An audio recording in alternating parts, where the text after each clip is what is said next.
El próximo video dura aproximadamente 42 minutos. Te doy la opción de brincar o saltarte todo mi comentario que recoge esos 42 minutos e ir directamente a un video que obtuve por medio de otro youtuber, donde resume prácticamente la vida y lo que se sabe de este personaje Apolonio de Tiana.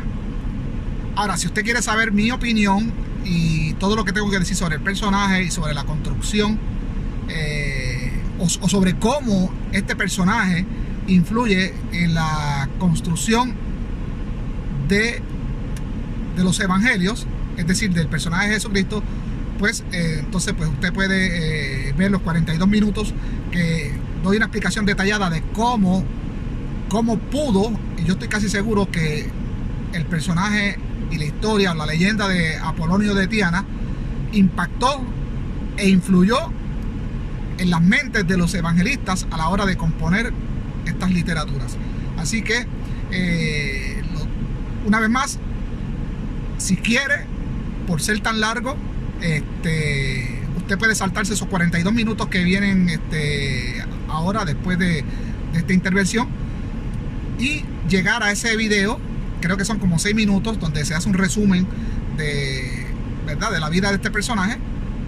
O si quiere ver todo este trabajo íntegro desde mi opinión y lo que tengo que decirles sobre el personaje, y como complemento este video, pues lo puede ver todo.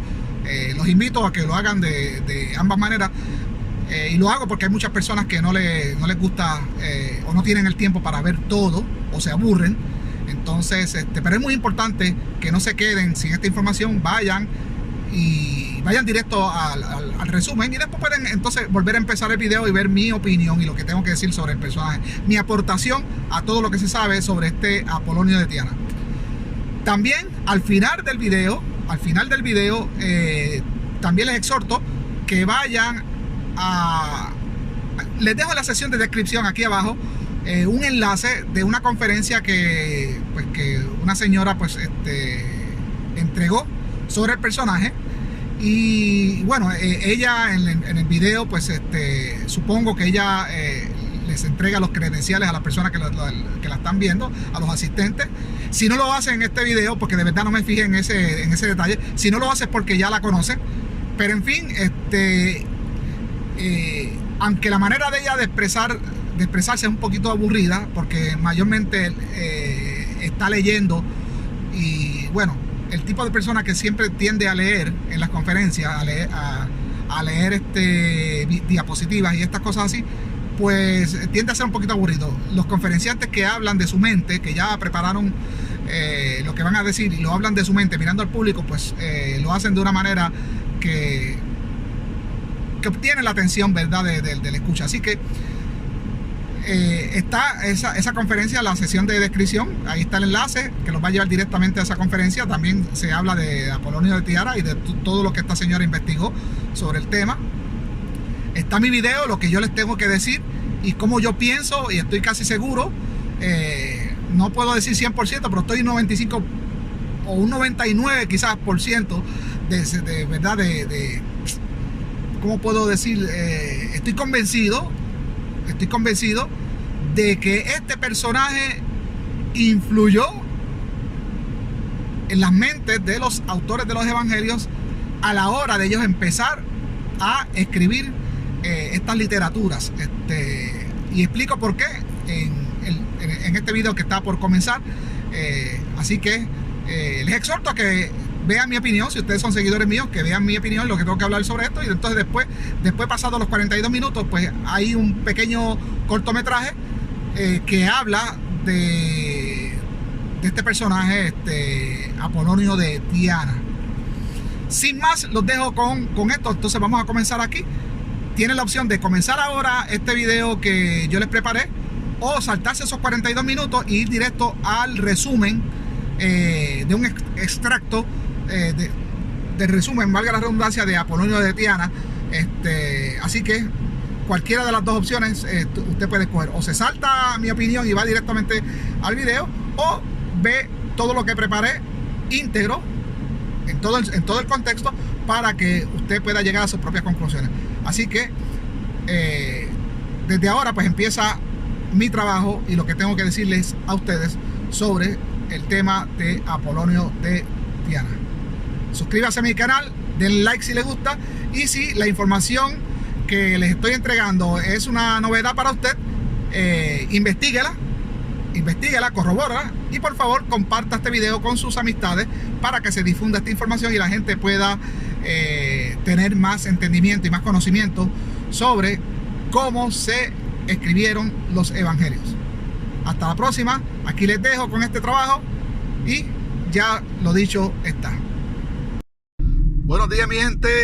Buenos días. Hoy es lunes, comenzando semana, 24 de agosto del 2020. Aún todavía en una pandemia activa. Bienvenidos a nuestro canal de discusión y también, bueno, de divulgación. Y en esta ocasión precisamente vamos a divulgar una información que para el universo de las personas común pues es desconocida. Por eso este canal se llama El Universo Desconocido, porque hay un universo de información que la gente común desconoce. Vamos a hablar de un personaje que ya yo había hablado de él anteriormente. Tengo un trabajo de varios videos, me parece que son entre 15 y 16 videos aquí en este canal, los cuales titulé ¿Existió Jesús de Nazaret? En modo de pregunta, ¿existió Jesús de Nazaret? En uno de ellos, no me acuerdo en cuál, tendría que usted verlos todos, menciono a este personaje del cual voy a hablar hoy específicamente, el cual se llamó Apolonio de Tiana. Apolonio de Tiana. En aquel trabajo, que no ha tenido la difusión que yo hubiese querido,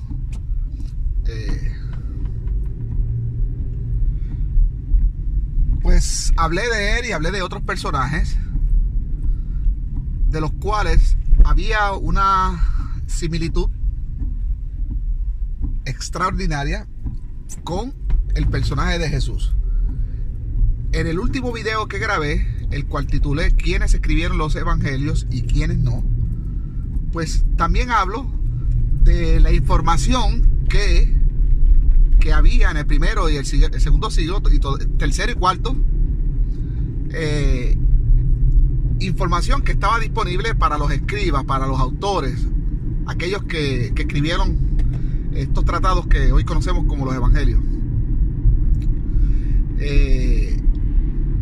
Ahí he mencionado muchos nombres de personajes que pudieron inspirar la construcción del personaje Jesús de Nazaret. También hablamos tanto en los videos que había hecho anteriormente, los cuales titulé una vez más con símbolo de interrogación ¿Existió Jesús? Y también en este último video anterior que grabé, ¿verdad?, antes de este, el cual titulé ¿Quiénes escribieron los evangelios y quiénes no?, pues hablaba de que para el tiempo que estos autores se sentaron en su mesa a poner todas sus ideas y todos los textos y todo lo que tenían a su disposición a la mano para componer estos tratados, componerlos o editarlos, pues para ese tiempo ya se conocían todos estos personajes de los que hablé anteriormente y del que voy a hablar hoy. Pero también se conocían personajes de la India. Expliqué las razones por qué se conocía mucho de la religión, ¿verdad?, de las creencias hindúes. Y de los dioses, semidioses y personajes principales como Buda, también la sabiduría, dichos, proverbios, etcétera, etcétera, etcétera. Ya eso era muy conocido por las personas que sabían leer y escribir, por las personas cultas, ya en el primer siglo, segundo, tercero y por ahí para abajo. Habían viajes, habían rutas establecidas para ir a la India. Este personaje del cual voy a hablar hoy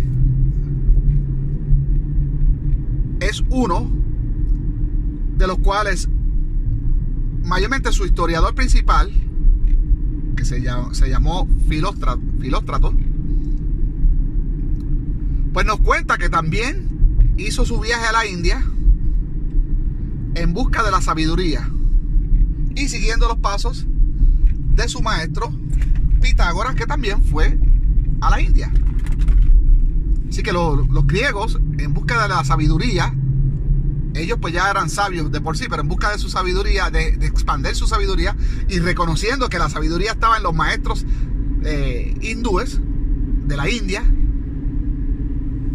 pues marchaban hacia allá en busca de esa sabiduría extra. Bueno, este Apolonio de Tiana, vamos ahora a hablar sobre él.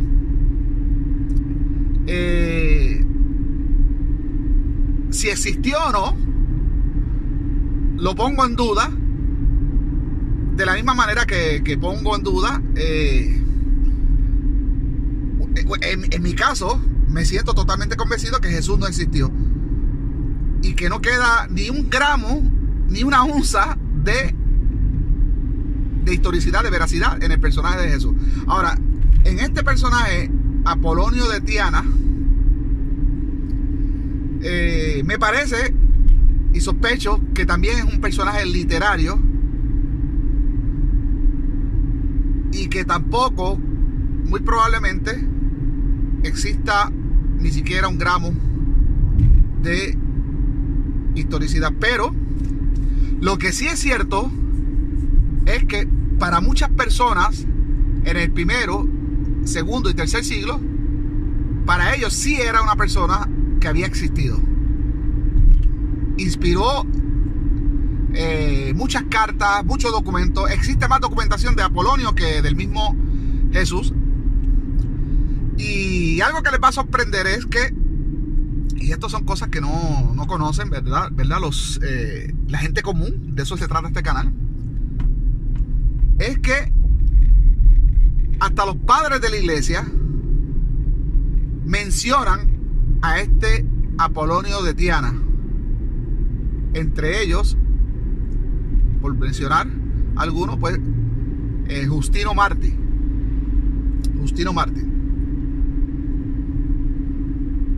Y cuando lo menciona con la preocupación. Estamos hablando de los primeros padres de la iglesia.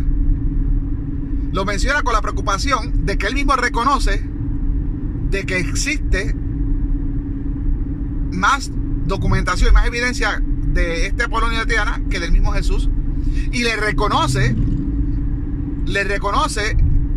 más hechos milagrosos o mágicos a este Apolonio de Tiana que al mismo Jesús. Estos padres de la iglesia es bueno estudiarlos porque con ellos podemos ver un retrato de la época, lo que ellos creían, porque no solo mencionan a Apolonio de Tiana, mencionan a otros, me parece que hasta Perseo, un personaje griego, mencionan a otros personajes de los cuales se hablaban cosas fantásticas. Así que de esa manera podemos ver lo que estaba en la mentalidad de los autores de los evangelios y los primeros padres de la iglesia, que sin ellos la religión cristiana no hubiese llegado a lo que llegó.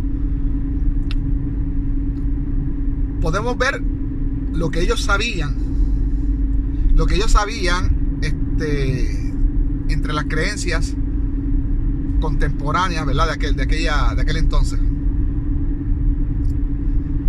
Quizás para usted que me está viendo para usted se le hace como un nudo, no en la garganta, sino en el cerebro, porque quizás usted dice, wow, yo pensé que la historia de Jesús era una historia única, un hombre que sobresalió en el mundo y que por eso se le dio esa grandeza, porque era un hombre con poderes, con unas cualidades que ningún otro hombre las tenía en la tierra. Pero lamento decirle, y por eso es que habemos ateos en el mundo, por eso habemos personas que estamos a un nivel no quiero ser arrogante, pero estamos a un nivel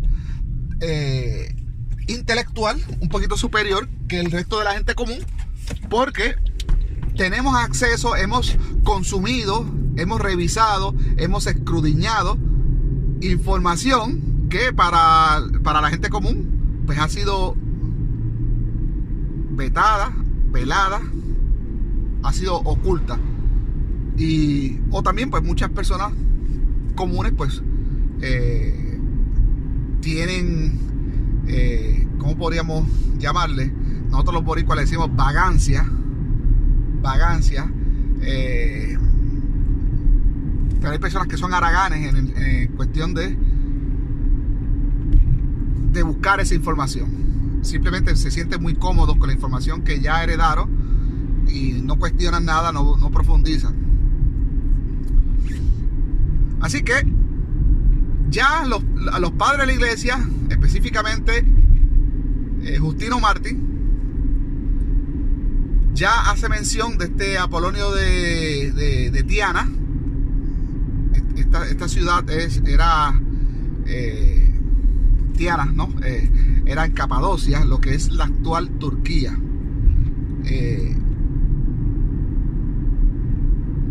Y ya pues, valga la redundancia, Justino Mártir pues lo menciona en modo de preocupación.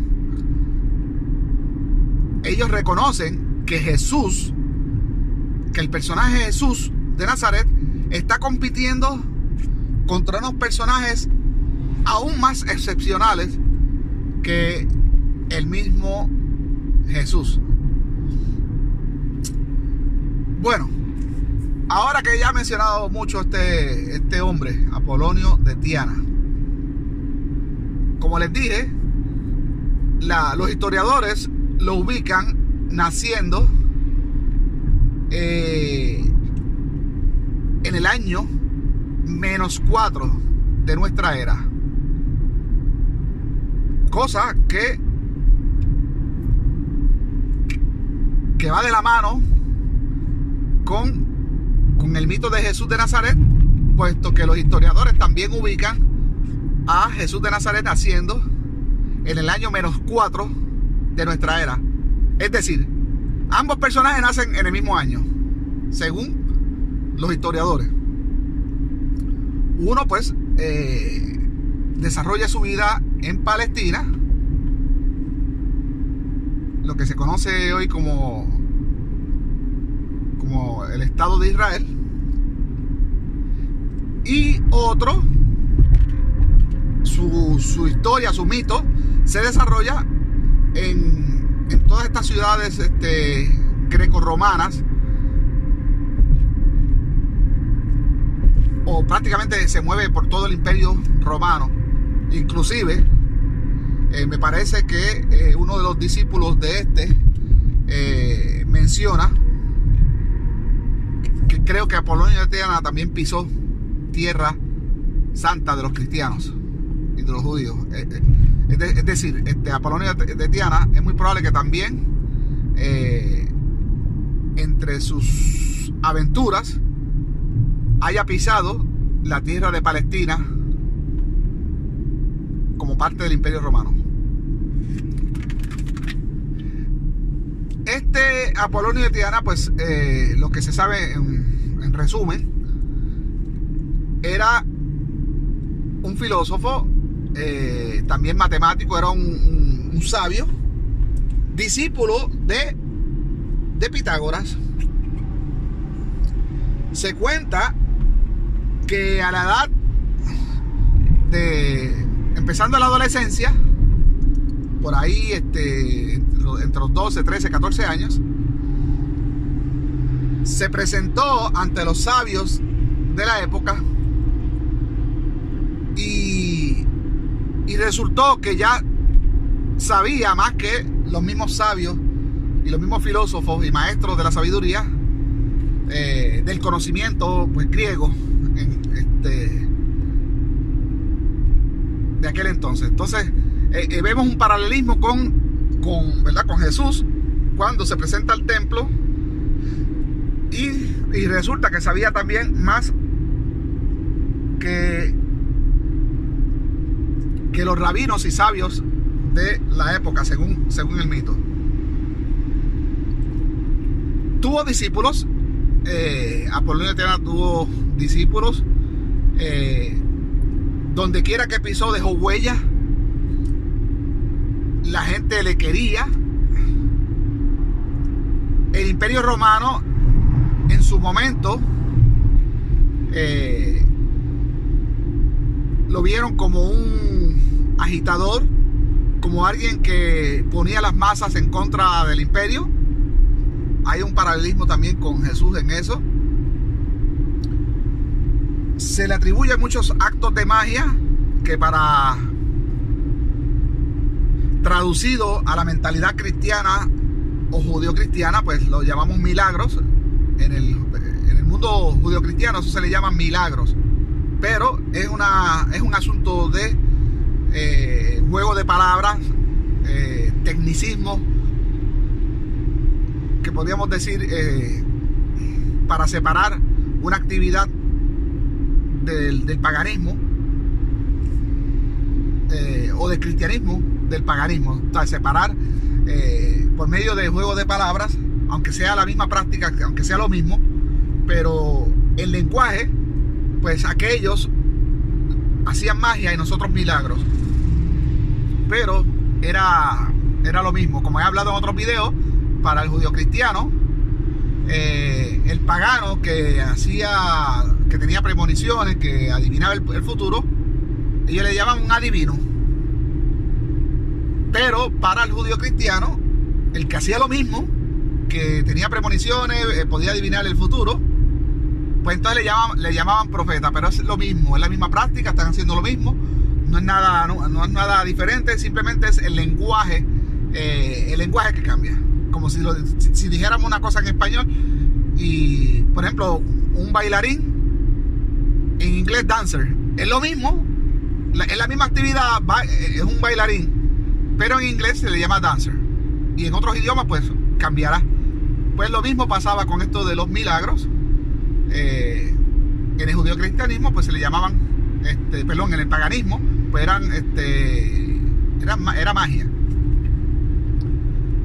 Pues al personaje de Apolonio de Tiana se le reconoce actos de magia. También se le conocen reanimaciones a muertos. Lo mismo que Jesús pues supuestamente reanimó a varios muertos, como a Lázaro y la hija de Jairo, me parece que se llamaba el personaje.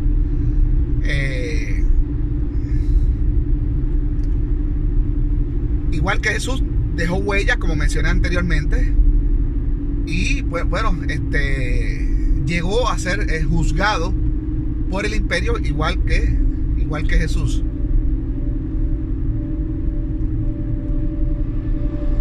Así que hay muchas cosas que se pueden hablar de Apolonio de Tiana, y al final de este video voy a colocar como un pequeño resumen que encontré de un colega youtuber. Y bueno, pues voy a tomar el extracto de su trabajo. Le voy a dar el crédito al final del video a la persona que hizo este resumen. Pero por mi parte y en mis propias palabras les digo, imagínense que usted es el que va a escribir estos evangelios, o su evangelio, porque sabemos que estos fueron varias personas y para comunidades distintas. Supongamos que usted ya sabe que hay varios cristianismos, hay varios autores que han escrito distintas versiones de Jesús, pero usted tiene encargado la línea de que Jesús que usted va a escribir es distinto a esos Jesuses que se mueven en distintas comunidades ya cristianas, pero usted tiene el encargo imperial de que en el Imperio Romano no se va a aceptar ningún tratado de este Jesús que no sea similar a la creencia del emperador, que era en Mitra. Así que ya usted tiene esa presión, que antes de componer este tratado que usted va a hacer, vuelvo y le digo, imagínese que usted va a ser el evangelista. Usted tiene el mandato, la asignación de que el Jesús que usted va a diseñar, el personaje y la historia que usted va a hacer, tiene que encajar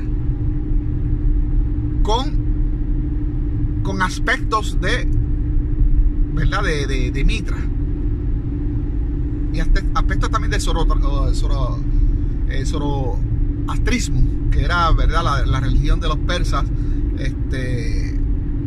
del cual pues también Mitra como que es parte de esa mitología. Entonces ya tiene que partir de ahí. Estamos quizás en el siglo III, siglo IV, probablemente ya en el siglo IV, y en esto pues coincido con un autor que se llama Fernando Conde Torrens. En lo que no coincido es que él alega que estos evangelios y las cartas de Pablo pues mayormente fueron escritas solo por dos personas, Lactancio y Eusebio de Cesarea. Estoy en total desacuerdo con él, y yo creo que toda la comunidad de investigadores están en desacuerdo con él.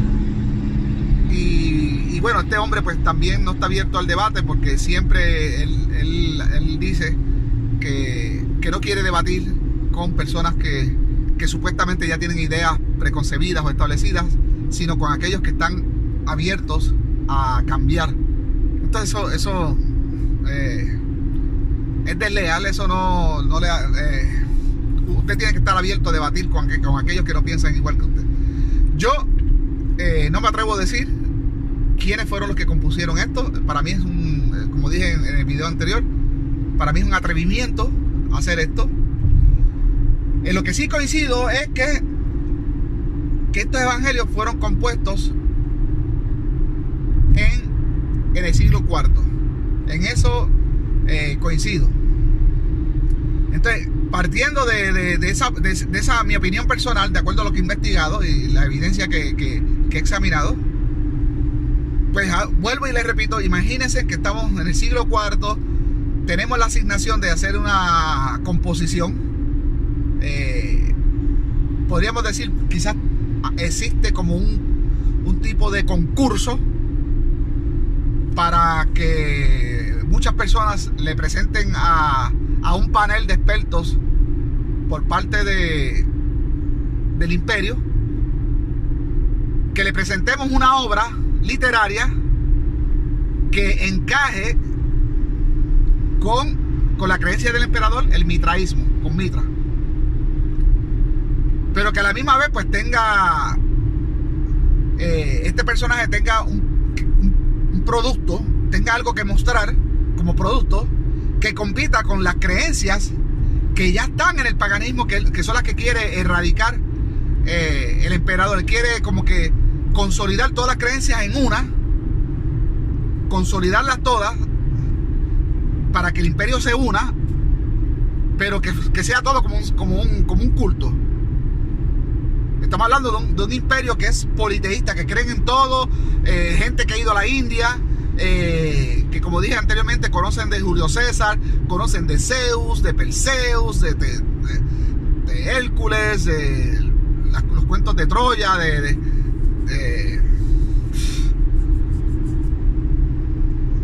en fin, una persona que sabía leer y escribir, sabía de todas esas mitologías, de Ulises, de Mitra, de Vishna, de Júpiter, de Venus, Afrodita, Artemisa, en fin. Todo eso ya estaba en la conciencia colectiva del imperio. El imperio, pues en cada comunidad creían en una deidad distinta y había muchas creencias. Entonces, en la mente del emperador, que la conocemos, que él quería, y eso fue lo que hizo, hacer como un nuevo orden mundial, lo que mucha gente teme hoy en día. Él quería hacer un nuevo orden mundial, cambiar el orden del mundo antiguo que había en aquel entonces, un mundo unificado, un imperio unificado que había logrado Constantino, porque el imperio estaba dividido en 4, y poco a poco Constantino lo unificó y se hizo de todo el imperio. Pues crear un nuevo orden mundial donde todas las religiones se consolidaran, se fusionaran, que hubiera un sincretismo y apareciera una religión que pusiera contentos a todas las partes. Para eso había que tomar un poquito de cada cosa y crear una epopeya donde la gente cuando consumieran esa literatura quedaran impactadas y se convirtieran a la nueva propuesta que se les estaba mostrando. Así que imaginemos que nosotros somos ese escritor, que tenemos esa asignación con toda esa información que he dicho ahora y que vamos a escribir. Para escribir,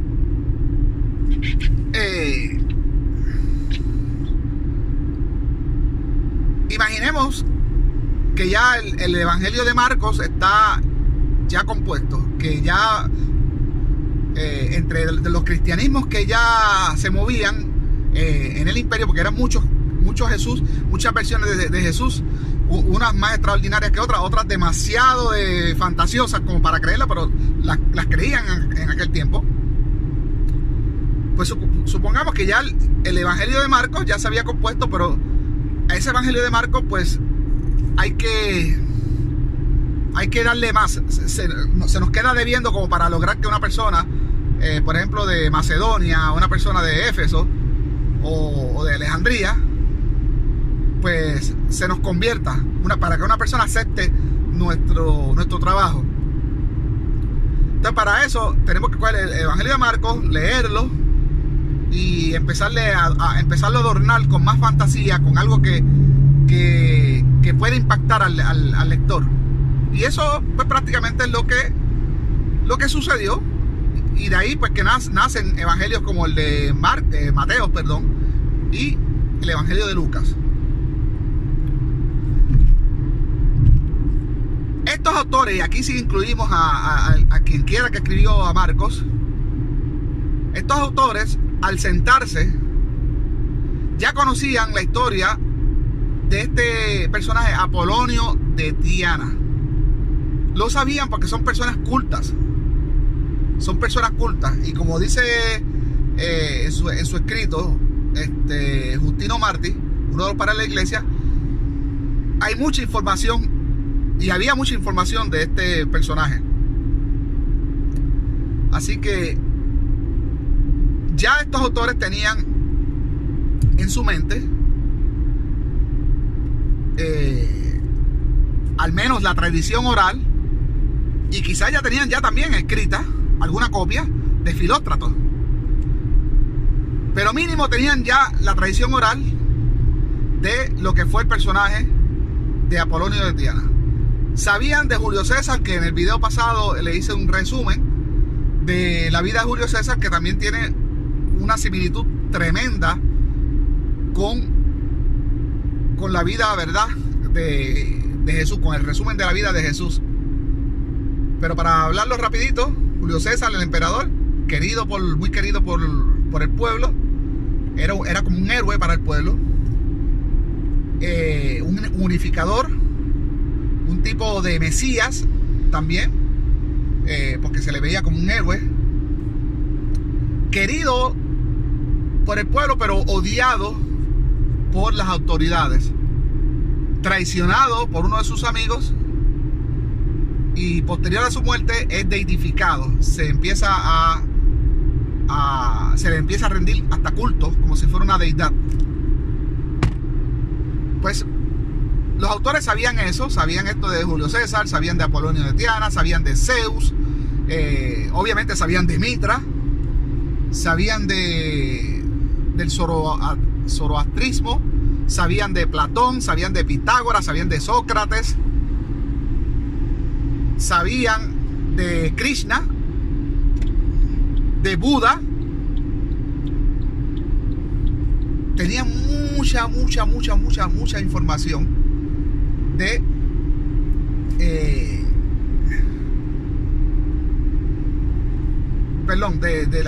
la mitología de la época, de la mitología contemporánea. Y gracias a los escritos de Eusebio de Cesarea, mejor conocido como el primer historiador eclesiástico, pues a través de él, por primera vez, sabemos también de Flavio Josefo. La obra de Flavio Josefo, si la rastreamos desde hoy hasta el pasado, vamos a ver que donde primero se sabe de él, de la obra de este Flavio Josefo, es por Eusebio de Cesarea. Antes de él nadie lo menciona, no hay copia más antigua, no hay nada. Y si la hubo, pues se perdió. Debió haberla, porque dudamos, estamos seguros que este Flavio Josefo sí existió y que compuso esa obra o esas obras. Pero sin embargo, no sabemos de nadie más que las tuviese, excepto Eusebio de Cesarea, que es quien trae estas obras, las rescata, las había rescatado, y quien las trae primero, ¿no?, al escrutinio público. Así que por primera vez, por medio de Eusebio de Cesarea, se sabe de el trabajo de este Flavio Josefo. Obviamente eran copias. Lo que tenía Eusebio de Cesarea era una copia, o copias, manuscritos copiados, y tenían unas ligeras alteraciones, que ya hemos hablado de esas alteraciones. Pero en fin, tenían la historia, porque creo que uno de los trabajos se llama La Guerra de los Judíos y una Antigüedades Judías. Prácticamente Flavio Josefo hace un resumen de la vida de los judíos desde lo que se cuenta de la Torá, del Éxodo, del Génesis. Habla muy detallado, ¿no?, de la vida de los judíos. Y es muy probable que cuando los evangelistas están componiendo la historia, la epopeya de la vida de Jesús, hasta se hayan servido de los escritos de Flavio Josefo y también de la Biblia de los judíos, ¿no?, de la Tanaj. Acuérdense que se está componiendo el Nuevo Testamento. El Nuevo Testamento no existe. Así que como estos evangelistas necesitan hacer un sincretismo, necesitan unir cristianos con paganos, pues necesitan literatura y todo lo que se conocía en la época de cada creencia de la época. Así que tenían libros judíos, textos judíos, tenían textos griegos, tenían quizás revistas de la época, escritores que podríamos decir como los periódicos de la época, escritores que se dedicaban a rescatar todo lo que se creía en la época. Pues todo eso lo tenían a la disposición estos autores para comenzar a escribir estas epopeyas literarias, las cuales hoy conocemos hoy en día como los evangelios. Mucha gente nunca había oído hablar de este Apolonio de Tiana, y hay otros personajes más con los cuales los historiadores modernos e investigadores modernos hemos encontrado unos paralelismos tremendos con el personaje de Jesús.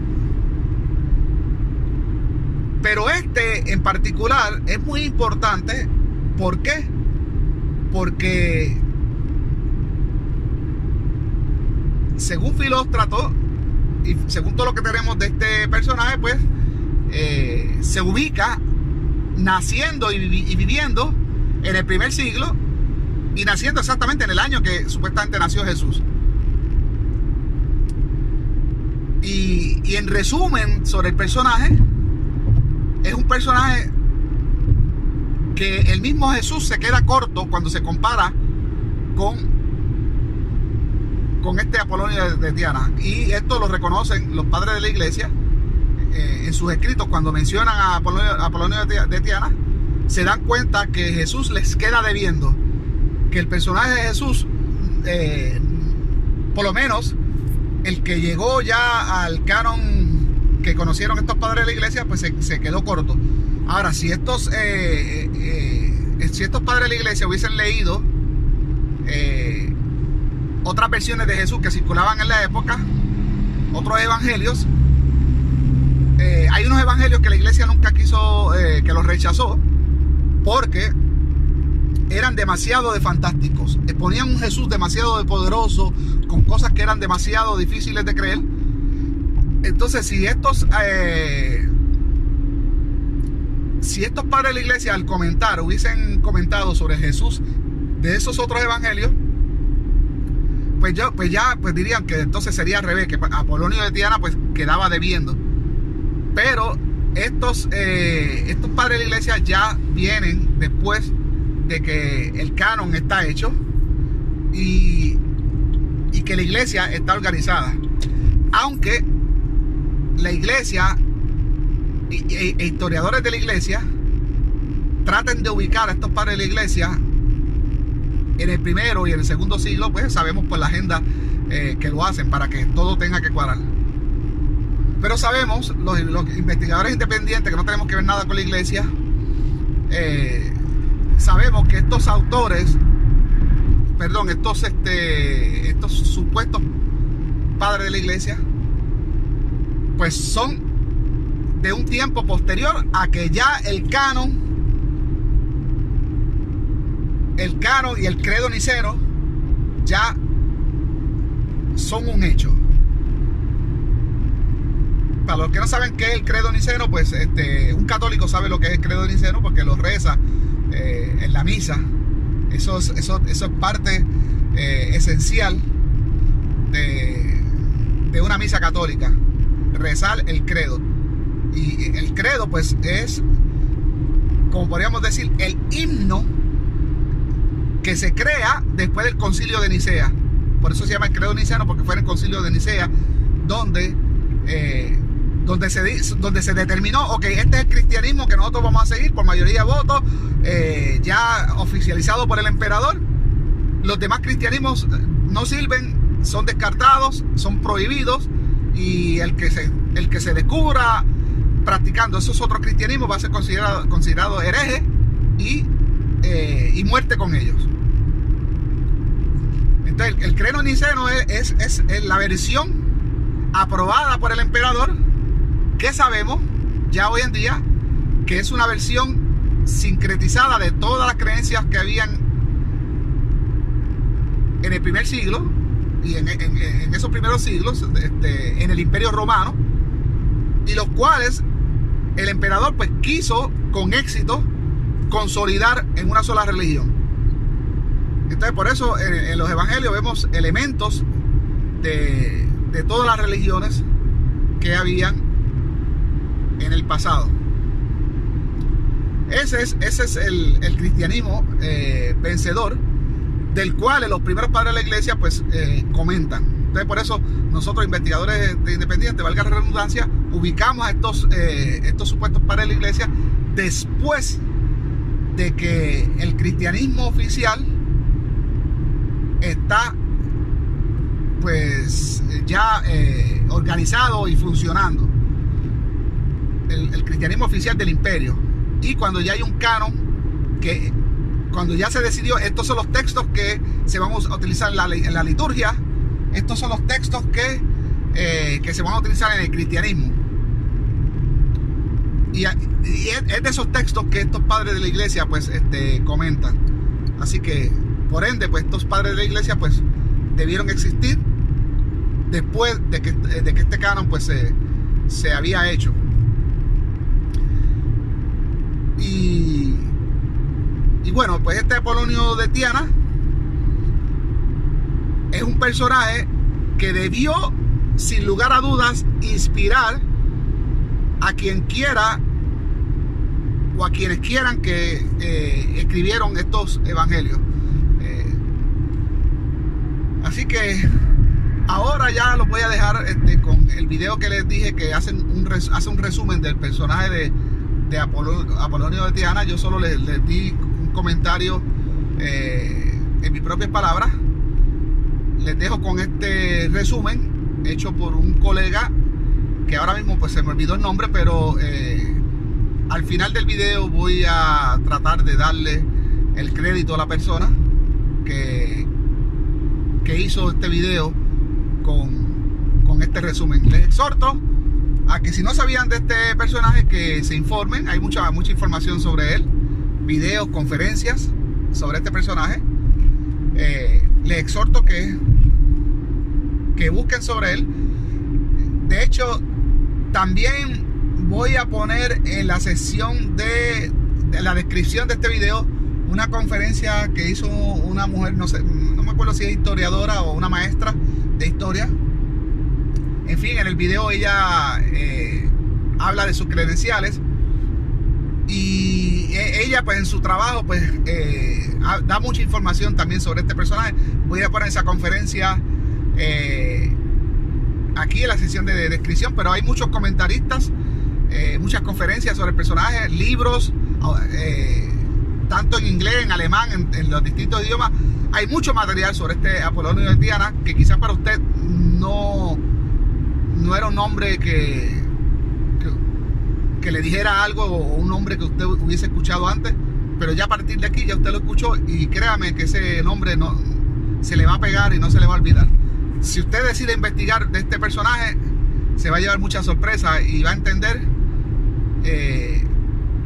por qué este personaje pudo inspirar a los evangelistas a utilizarlo para crear el personaje de Jesús. Sin más, los dejo con este video, y una vez más les exhorto que investiguen más sobre este personaje. Aquí los dejo con este video.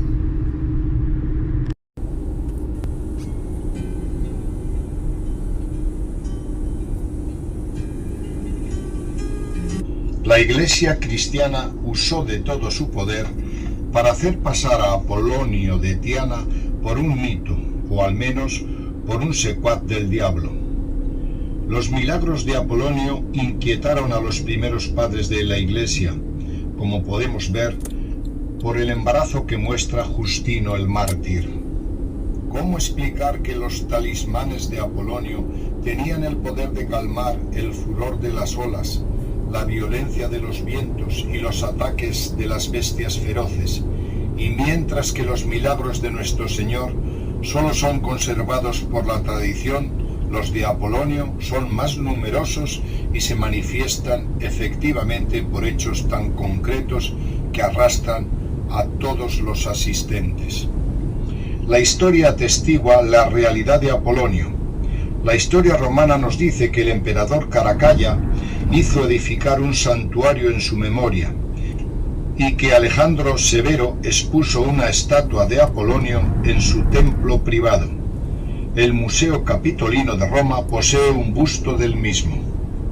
La emperatriz Julia Doma, segunda esposa de Séptimo Severo, sentía un interés tal por la vida de Apolonio de Tiana que hacia el 200 de nuestra era encargó a Flavio Filostrato que escribiera una biografía de este filósofo.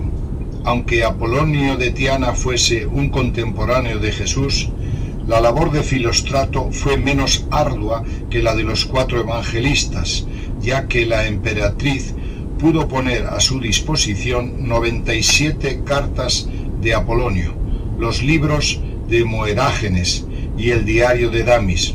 Por tanto, la documentación de Filóstrato fue sólida y concreta, si bien nos describe cosas aparentemente fabulosas. Apolonio de Tiana nació en Capadocia, actualmente en la Turquía central, el año 4 antes de nuestra era, precisamente el año en que se supone nació Cristo. Era alto, bien parecido y de notable inteligencia. A los 14 años, sus maestros no pudieron seguir enseñándolo, ya que sabía más que ellos. A los 16 años entró en el templo de Esculapio y emitió los votos pitagóricos. Llevando una vida ascética, no tardó en desarrollar en grado sorprendente sus dones de clarividente y de terapeuta. Al mismo tiempo, se dedicó vigorosamente a defender las ideas de justicia social, atacando a los que explotaban a los pobres. Filóstrato relata un incidente a propósito de una especulación sobre el grano que llegó a hacerse demasiado caro para los desheredados. Consternado, el joven Apolonio apostrofó así a los comerciantes de trigo: «La tierra es madre de todos, ya que es justa, pero vosotros sois injustos y pretendéis monopolizar a esta madre en vuestro provecho. Si no os arrepentís, no permitiré que viváis». Su amenaza causó el efecto deseado y detuvo a los especuladores sin escrúpulos.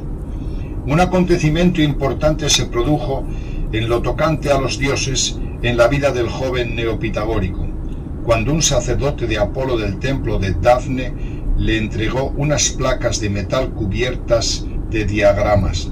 Era el mapa de los viajes de Pitágoras a través de los desiertos, los ríos y las montañas, con representaciones de elefantes y de otros símbolos que indicaban el camino seguido por el filósofo para ir a la India.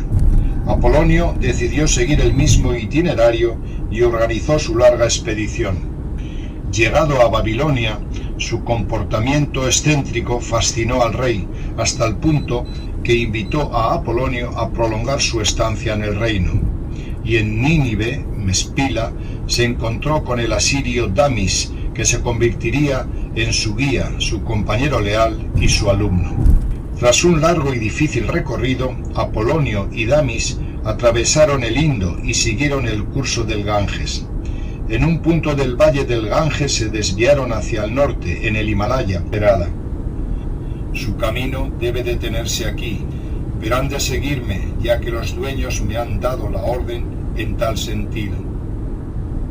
Cuando Apolonio de Tiana fue presentado al rey de los sabios, cuyo nombre era Iarchas, o Santo Maestro, quedó sorprendido al descubrir que el contenido de la carta que se disponía a entregarle ya era conocido por él.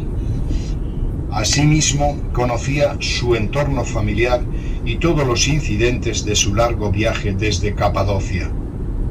Apolonio permaneció varios meses en la región transhimaláyica. Durante su estancia, el filósofo y Damis pudieron admirar cosas increíbles, tales como pozos que proyectaban los rayos de una brillante luz azulada. Pantarbes o piedras fosforescentes irradiaban una tal claridad que la noche se troncaba en día. Lámparas similares consideradas como milagrosas fueron vistas en el Tíbet por el padre Huk en el siglo XIX. Según Damis, los habitantes de la ciudad sabían utilizar la luz solar. Los hombres sabios podían usar la gravitación para elevarse en el aire hasta una altura de 3 pies y podían incluso planear. Apolonio observó una ceremonia en el curso de la cual los sabios golpearon el suelo con sus bastones y fueron aerotransportados. Fenómenos paralelos fueron verificados en el Tíbet por la sabia exploradora David Neal en el siglo XX, lo cual da validez al relato de Filóstrato. Las realizaciones científicas e intelectuales de los habitantes de esta ciudad perdida impresionaron tan fuertemente a Apolonio que se limitó a asentir con la cabeza cuando el rey Archas le dijo: «Has venido a casa de los hombres que saben todas las cosas». Damis observa que sus anfitriones vivían a la vez en la tierra y fuera de ella. Esta enigmática observación significa que los sabios eran capaces de vivir en dos mundos, el físico y el espiritual, o que poseían los medios de comunicación con planetas distantes. En lo referente a su sistema social, parece que era comunitario, ya que según palabras de Apolonio no poseían nada y sin embargo tenían toda la riqueza del mundo. En cuanto a su ideología, el rey Archas profesaba una filosofía cósmica según la cual el universo es una cosa viva. Cuando llegó el tiempo de la separación, Apolonio dijo a los sabios de las montañas: «Vine a vosotros por caminos de tierra y me habéis abierto no solo el camino del mar, sino también por vuestra sabiduría el de los cielos. Todo lo que me habéis enseñado lo llevaré a los griegos, y si no he bebido en vano la copa del tántalo, permaneceré unida a vosotros como si estuvierais presentes». ¿No hay aquí una referencia bastante clara a un método de comunicación telepática? Los maestros espirituales del mundo encargaron a Apolonio de una misión. Ante todo, debía esconder ciertos talismanes o imanes en lugares que en una época futura adquirirían un significado histórico. ¿Se trata de fragmentos de la milagrosa Chintamani de la Torre de Shambhala? Seguidamente el filósofo debía arremeter contra la tiranía de Roma y humanizar un régimen fundado en la esclavitud. Lentamente los dos hombres descendieron a las llanuras de la India y reanudaron su largo camino hacia Occidente. Por fin llegaron a Esmirna, donde según el rey Archas, Apolonio debía encontrar una estatua de su última reencarnación bajo los rasgos de Palámedes. Según Damis, a Apolonio no le costó trabajo alguno descubrir el emplazamiento exacto indicado por el rey. Por supuesto que las autoridades romanas no dejaron de preguntar al viajero a su regreso a Italia. En respuesta a la pregunta ¿qué piensa usted de Nerón, Apolonio?, el filósofo griego respondió: «Tal vez crea usted que es conveniente para él cantar, pero yo creo que sería conveniente para él callarse». Emitir una opinión tal en un tiempo en el que el gobierno imperial procedía a una purga entre los filósofos era una peligrosa provocación. Apolonio de Tiana no tardó en ser llevado ante el tribunal romano, donde se produjo un extraordinario incidente. A medida que el procurador desenrollaba el documento que contenía los cargos hechos contra Apolonio, las letras y las palabras empezaron a borrarse y luego desaparecieron ante los ojos del estupefacto juez. En lugar del texto acusador, el tribunal se encontraba frente a un manuscrito virgen, por lo cual se vio obligado a dejar en libertad al filósofo. Sin embargo, durante el reinado de Vespasiano, la sabiduría de Apolonio fue tan apreciada que llegó a ser nombrado consejero del emperador. Cuando Tito, hijo de Vespasiano, accedió al trono, el filósofo le aconsejó gobernar con moderación. El nuevo emperador le respondió: «En mi nombre y en el de mi país te doy las gracias y guardaré tus consejos en mi memoria». Respondiendo a una invitación de los organizadores de los Juegos Olímpicos, quienes le rogaron que fuese su huésped de honor, Apolonio de Tiana expuso la finalidad de la misión que se había asignado. «Me invitáis a los Juegos Olímpicos, y me habéis dirigido mensajeros en tal sentido. Iría gustosamente como espectador de vuestras rivalidades deportivas, si ello no me forzara a abandonar la arena más vasta de la lucha moral». El emperador Tito reinó solo 2 años. Le sucedió su hermano Domiciano, demasiado cruel y demasiado orgulloso para escuchar al profeta.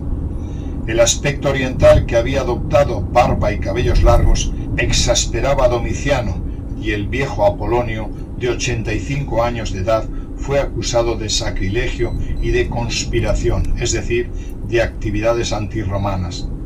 Ante el tribunal, el grande y majestuoso filósofo consideró a Domiciano, al que había conocido de niño, como soberano desprecio. Los patricios ansiosos recordaban los hechos extraños ocurridos ante el tribunal de Nerón. Para evitar un contratiempo público, Domiciano y los jueces pretendieron tratar con indulgencia al sabio, retirando algunas de las acusaciones formuladas contra él, a condición de que se reconociese culpable. Enfrentándose con el emperador, Apolonio, envuelto noblemente en su manto, le interpeló: «Puedes detener mi cuerpo, pero no mi alma, y añado que ni siquiera mi cuerpo puedes tener». Y al decir estas palabras desapareció del pretorio en medio de un cegador resplandor, en presencia de miles de ciudadanos romanos que llenaban las galerías públicas. Después de esta extraordinaria demostración, el gobierno imperial decidió prudentemente ignorar al filósofo. Mientras pronunciaba un discurso en Éfeso en el 96, Apolonio de Tiana, a la sazón centenario, se detuvo bruscamente, arrojó una terrible mirada hacia el suelo, avanzó 3 pasos y gritó: «¡Castigad al tirano! ¡Castigad al tirano!». Toda la ciudad quedó sorprendida y trastornada, ya que la mayoría asistía a aquella reunión al aire libre. Entonces el filósofo exclamó: «Por Atenea, es justo que el tirano sea hoy castigado». Por aquel tiempo las noticias de Roma tardaban varios días en llegar a Éfeso. Cuando llegó el mensajero postal, traía un comunicado en el que se relataba el asesinato de Domiciano en Roma. El acontecimiento se había producido en el momento preciso en que Apolonio pronunciaba su histórico discurso. La historia no menciona la muerte del filósofo ni el lugar en que fue inhumado Apolonio. ¿Fue capaz de prolongar su vida más allá de los 100 años que se reconoce alcanzó? ¿Volvió a la mansión transhimaláyica de los dueños? En todo caso, la misión de Apolonio puede considerarse como felizmente cumplida, ya que abrió la era de los 5 buenos emperadores: Nerva, Trajano, Adriano, Antonio Pío y Marco Aurelio. Sobre todo los 2 últimos fueron grandes idealistas y pensadores. En efecto, Marco Aurelio fue un gran filósofo y constituyó una respuesta a la afirmación de Platón, según la cual, mientras los reyes no se convirtieran en filósofos, la humanidad no viviría su edad de oro.